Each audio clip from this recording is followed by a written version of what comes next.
আসসালামু আলাইকুম। আজকের বিষয় বিজয়। মদিনায় নিজের অবস্থান সুসংহত ও সুদৃঢ় হওয়ার পরে 628 খ্রিস্টাব্দে রাসূল সাল্লাল্লাহু আলাইহি সাল্লাম প্রায় ১,৫০০ সাথী সহ উমরা করতে রওনা হলেন। তারা ২ টুকরো ইহরামের কাপড় গায়ে জড়িয়ে বের হয়েছিলেন। তাদের কাছে আত্মরক্ষায় সামান্য তরবারি ছাড়া কোনো অস্ত্রও ছিল না। তাদের মধ্যে যুদ্ধের মানসিকতাই ছিল না, তাই তারা যুদ্ধের সাজবর্ম কিছুই সঙ্গে নেননি। মুহাম্মদ সাল্লাল্লাহু আলাইহি সাল্লাম শুধু চাইছিলেন কাবাতে গিয়ে উমরা করতে, কিন্তু তিনি সংবাদ পেলেন কুরাইশরা তাকে বাধা দিতে প্রস্তুতি নিয়েছে। তাই তিনি সোজা পথে না গিয়ে মক্কার দূরে হুদাইবিয়া নামক এক স্থানে পৌঁছলেন এবং তাঁবু স্থাপন করলেন। তিনি কুরাইশদের সাথে সংঘাত এড়িয়ে মক্কায় প্রবেশের জন্য সেখানেই অপেক্ষা করতে লাগলেন। মক্কার লোকেরা মুসলিমদের এই কার্যক্রমকে প্রাথমিকভাবে স্পর্ধা হিসেবে বিবেচনা করছিল, কারণ মাত্র 6 বছর আগে এই মুসলিমরাই মক্কা ছেড়ে পালিয়ে গিয়েছিল, আর আজ তারা ফিরে এসে শহরে প্রবেশ করতে চাইছে। কিন্তু কুরাইশরা বুঝতেও পারছিল না তারা কি করবে। যদি তারা মুহাম্মদ সাল্লাল্লাহু আলাইহি সাল্লাম এবং তার সঙ্গীদের মক্কায় প্রবেশের সুযোগ দেয়, তাহলে আরবের জন্য গোত্রদের কাছে তারা ছোট হয়ে যাবে। সবাই বলবে অস্ত্রহীন একটি বাহিনীকেও কুরাইশরা নিয়ন্ত্রণ করতে পারল না।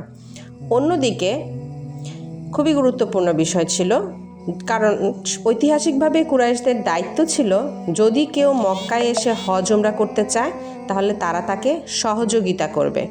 অনেক ভেবেচিন্তে শেষ পর্যন্ত তারা মুহাম্মদ সাল্লাল্লাহু আলাইহি সাল্লামের সাথে একটি চুক্তিতে আবদ্ধ হলো। তারা বলল মুহাম্মদ সাল্লাল্লাহু আলাইহি সাল্লাম এবং তার সঙ্গীরা যেন উমরা করতে পারে, তার জন্য এই চুক্তি এক, মুহাম্মদ সাল্লাল্লাহু আলাইহি সাল্লাম ও তার সঙ্গীরা উমরা করতে পারবে, কিন্তু তাদেরকে পরের বছর উমরা করতে হবে এবং 3 দিনের জন্য তারা শহর খালি করে দেবে। 2, এই হুদাইবিয়ার চুক্তি স্বাক্ষরিত হওয়ার পরে পরবর্তী 10 বছর মক্কা ও মদিনা কোনো যুদ্ধে লিপ্ত হবে না।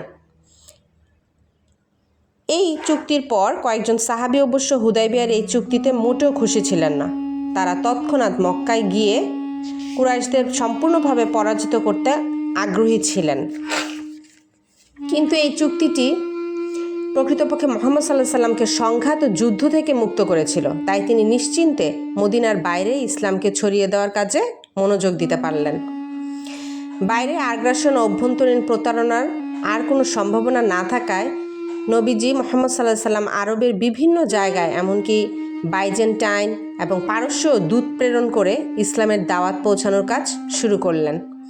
আরবের স্থানীয় গোত্রগুলো, বিশেষ করে বেদুইনরা দলে দলে ইসলামের ছায়াতলে আসতে লাগলো।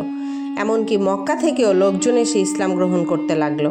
হুদাইবিয়ার সন্ধির পরই কুরাইশদের প্রধান 2 সেনাপতি এবং সামরিক বিশেষজ্ঞ, 1 খালিদ বিন ওয়ালিদ, 2 আমর ইবনুল আস মদিনায় এসে ইসলাম গ্রহণ করেন। চুক্তির কারণে মুসলিমরা মক্কায় নিজেদের নিয়ন্ত্রণ প্রতিষ্ঠা করতে পারছিল না ঠিকই, কিন্তু গোটা আরবে, এমনকি আরবের বাইরেও ইসলাম ছড়িয়ে পড়ছিল। এই বাস্তবতা মক্কার অধিবাসীদের চরমভাবে হতাশ করে তোলে, কারণ তারা তখন আশা করেছিল যে কয়েক বছরের মধ্যেই ইসলামকে নিশ্চিহ্ন করে ফেলতে পারবে।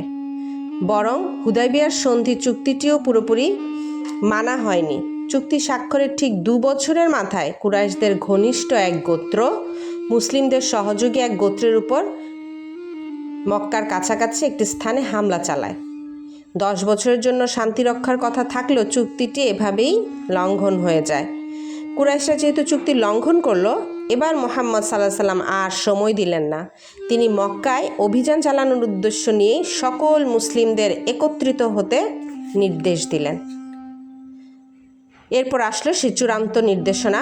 গোটা মুসলিম বাহিনী সমবেত হলো এবং রাসূল সাল্লাল্লাহু আলাইহি সাল্লাম চূড়ান্ত নির্দেশনার জন্য অপেক্ষা করতে লাগলো। এবার মক্কার লোকেরাও জানতো মুসলিমরা এমন অবস্থায় পৌঁছে গিয়েছে যে তাদের আর পরাজিত করা সম্ভব নয়।